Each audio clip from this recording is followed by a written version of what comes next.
สยบุรีมีสร้างอยู่มากหลายตามตำนานผ่านมาเก่าไขสร้างสรรค์เสือกใหญ่ๆคอยสิเล่าย่อสู่ฟัง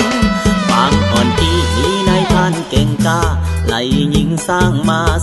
าโซตามทางบ้านนาโซในปัจจุบันสร้างโซมันยังไปบ่ยังเถื่อแห้งมันยังเดินหน้าต่อไป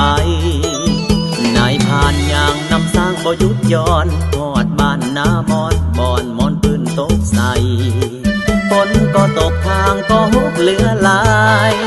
ฝนก็ตกทางก็หกเหลือหลายเลยมาตากเครื่องไว้เอิ้นบ้านนาตากปัจจุบันสร้างเก็บหลายอย่างไปผ่านนำเสซ้ำโซเซหุนหันจึงคอยเอิ้นบ้านนาซ้ำตามหลังสร้างเจ็บปวดเสียชีวิตมาหันตายกองพาบอนนั้นสื่อพาสร้างปัจจุบัน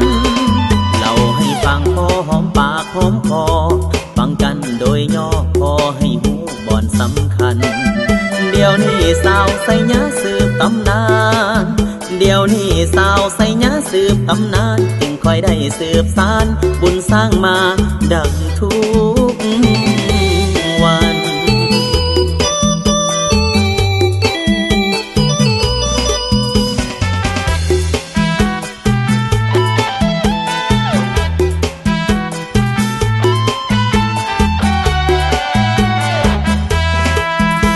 เจ็บหลายอย่างไปผ่านนำเสซ้ำโซเซหุนหัน